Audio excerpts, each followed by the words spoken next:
Lah wong kamu tuh kurus, berat badan kurang 5 kilo dari ideal kok takut gula sama nasi putih.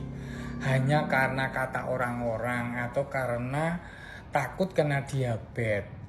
Ya kamu itu sebenarnya kalau kamu ngurangin nasi tapi terus banyakin protein, entah daging, entah telur atau apapun, itu akhirnya di dalam tubuh juga akhirnya diubah menjadi gula atau glukosa. Ya, jadi orang yang diet karbo pun kalau memang dia membutuhkan kalori yang banyak, kan kamu kerja di lapangan, butuh kalori banyak, kamu jalan ke sono ke sini. Akhirnya simpanan lemakmu maupun simpanan proteinmu juga akan dipecah menjadi glukosa juga. Itu namanya gluconeogenesis. Ya, jadi gini jalurnya secara singkat aja. Jadi ketika kamu makan nasi atau ketela ataupun roti apapun, itu diserap di usus, kemudian gula darah tinggi, ya kan, karena glukosa masuk, glukosanya tinggi di dalam darah. Nah itu menyebabkan aktifnya insulin untuk membawa gula darah atau glukosa tadi itu ke dalam sel-sel dalam tubuh. Ya, nah, pada saat itu juga kalau gulanya atau glukosanya itu cadangannya masih ada, masih tersisa, nggak untuk energi, akan disimpan di hati.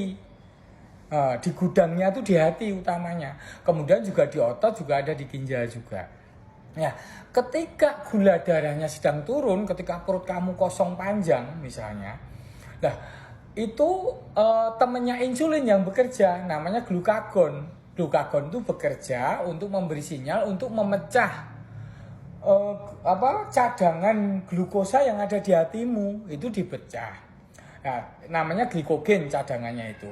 Nah, diubah menjadi glukosa, namanya glikogenolisis.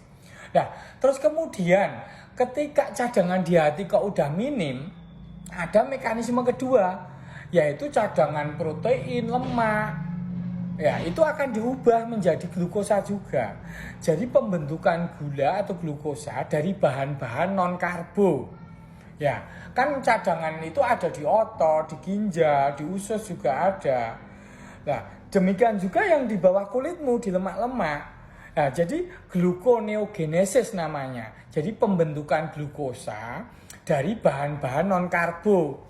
Ya, bahannya itu misalnya yang dari protein itu ya. Itu protein yang ada di tubuh kita dipecah menjadi asam amino. Namanya asam amino glukogenik. Nah, asam amino glukogenik tadi sebagai bahan untuk pembuatan glukosa, termasuk juga yang dari lemak itu ya. Yang dari lemak itu kan lipid ya, itu cadangannya itu ada dalam bentuk gliserol, ada bentuk laktat, pirufat, itu jalurnya juga akan terbentuk glukosa juga. Ya, jadi biarpun kamu makan apapun ya akhirnya akan menjadi sumber energi kalori tadi dalam bentuk glukosa.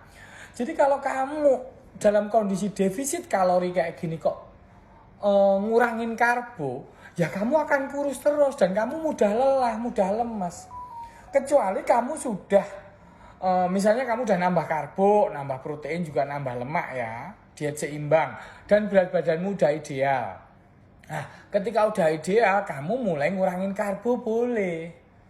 Jadi gini, kalau saranku ya, jadi bukan masalah ini jahat, ini nggak jahat. Nutrisi itu semuanya baik kalau dalam posisi seimbang. Makanya dulu tuh ada istilah 4 sehat 5 sempurna dulu. Sekarang yang penting itu kamu imbang. Ya karena kamu kerja lapangan.